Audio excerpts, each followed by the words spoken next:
আসসালামু আলাইকুম এভরিওয়ান, আশা করছি সবাই অনেক ভালো আছেন। আবারও হাজির হয়ে গিয়েছি নতুন এবং সহজ আরও একটি রেসিপি নিয়ে। আমার আজকের রেসিপি পারফেক্ট স্পঞ্জ কেক। আর আজকের কেকটি আমি ব্লেন্ডারে বিট করে এবং চুলায় তৈরি করে দেখাবো। আশা করছি রেসিপিটি নতুন এবং পুরাতন সবার কাছেই খুব ভালো লাগবে। আর ভালো লাগলে লাইক কমেন্ট শেয়ার করে আমাকে সাপোর্ট করবেন। চ্যানেলে নতুন হয়ে থাকলে চ্যানেলটি সাবস্ক্রাইব করার অনুরোধ রইল। তো চলুন শুরু করা যাক। প্রথমেই একটা ব্লেন্ডারের জাগে নিয়ে নিচ্ছি রুম টেম্পারেচারে থাকা 2টি ডিম। ডিমগুলো যদি ফ্রিজে রাখা থাকে তাহলে কমপক্ষে 1 ঘন্টা আগে বের করে রাখতে হবে। এখন দিয়ে দিচ্ছি মেজারমেন্ট কাপের প্রায় 1 কাপ পরিমাণে চিনি।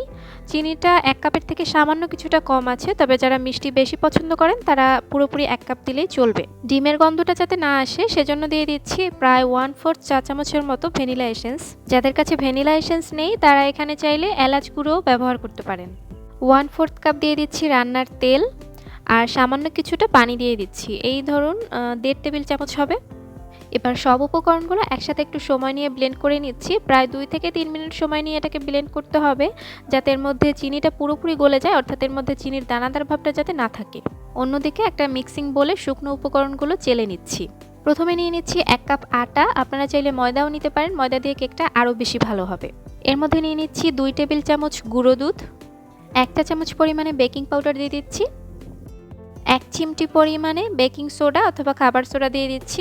ঘরে বেকিং সোডা না থাকলে আরও 1/2 চা চামচ পরিমাণে বেকিং পাউডার দিয়ে দিতে পারেন। এবার সব উপকরণগুলো একসাথে একটু চেলে নিয়েছি। এবার সব উপকরণগুলো একসাথে একটু মিশিয়ে নিচ্ছি। মিশিয়ে নেওয়া হয়ে গিয়েছে। অন্যদিকে যে ডিমের মিশ্রণটা ছিল সেটাও কিন্তু আমি ব্লেন্ড করে নিয়েছি খুব ভালোভাবে।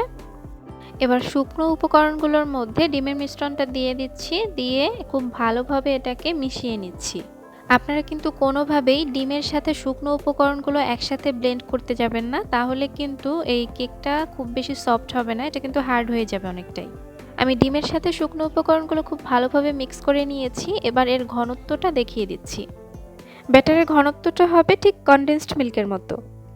যারা নতুন তাদের বোঝার সুবিধার্থে আমি এখানে চায়ের হাঁড়িতে কেকটা বেক করে দেখাবো। আপনারা যে কোনো ধরনের কেক মোল্ড অথবা স্টিলের বাটিতেও কেকটা তৈরি করতে পারেন। হাঁড়ির তলায় আমি একটা কাগজ কেটে দিয়ে দিয়েছি আর হাঁড়ি সহ কাগজে আমি অয়েল ব্রাশ করে নিয়েছি। এবার কেকের ব্যাটারটা একটু উপর থেকে হাঁড়ির মধ্যে ঢেলে নিয়েছি। হাঁড়িটাকে 2-3 বার একটু ট্যাপ করে দিচ্ছি, যাতে করে এর ভেতরে যদি কোনো প্রকার বাবলস থেকে থাকে সেটা যাতে চলে যায়। অন্যদিকে একটা কড়াই আমি ঢাকনা দিয়ে ঢেকে 10 মিনিট হাই হিটে রেখে প্রিহিট করে নিয়েছি।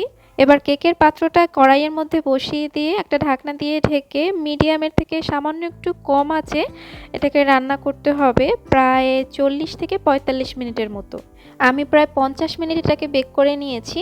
প্রথম দিকে 35 মিনিটের মতো আমি কেকটাকে মিডিয়ামের থেকে সামান্য কিছুটা কম আঁচে রেখে বেক করেছি, আর পরবর্তী 15 মিনিট আমি চুলার আঁচ লো রেখেছিলাম। আর হাঁড়ির ঢাকনা বারবার খুলতে যাবেন না, এতে করে কিন্তু অনেক সময় কেক চুপসে যায়। আমি প্রায় 35 মিনিট পরে ঢাকনা তুলে কেকটাকে একবার চেক করেছিলাম, তো তখন হয়নি কেকটা। তো 50 মিনিট পরে আমি একটা টুথপিক কেকের মাঝ বরাবর দিয়ে কেকটা চেক করে নিচ্ছি হয়েছে কিনা। টুথপিকটা পুরোপুরি ক্লিন বের হয়েছে, তার মানে কেকটা হয়ে গিয়েছে। আর যদি ক্লিন না বের হতো তাহলে কেকটাকে আরও কিছুক্ষণ বেক করে নিতে হতো। তো আমি কেকটাকে প্রায় 40 মিনিটের মতো বাইরে রেখে ঠান্ডা করে নিয়েছি। এবার কেকটাকে মোল্ড আউট করে নিচ্ছি। কেকের চারপাশটা আমি একটা ছুরি দিয়ে ছাড়িয়ে নিয়েছি। এবার নিচের বেকিং পেপারটা আমি তুলে নিচ্ছি। আমি এখন কেকটাকে কেটে দেখিয়ে দিচ্ছি যে এটা কতটা পারফেক্ট এবং স্পঞ্জি হয়েছে।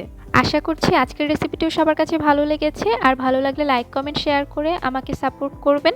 আর চ্যানেলে নতুন হয়ে থাকলে চ্যানেলটি সাবস্ক্রাইব করার অনুরোধ রইল। আমার চ্যানেলে আরও অনেকগুলো কেকের রেসিপি আছে, আপনারা চাইলে সেগুলো দেখে আসতে পারেন। আর পরবর্তীতে আপনারা কী ধরনের রেসিপি দেখতে চাচ্ছেন সেটা আমাকে কমেন্ট সেকশনে জানাতে পারেন। সবাইকে আগামী রেসিপি দেখার আমন্ত্রণ জানিয়ে আজকের মতো এখানেই বিদায় নিচ্ছি। আল্লাহ হাফেজ।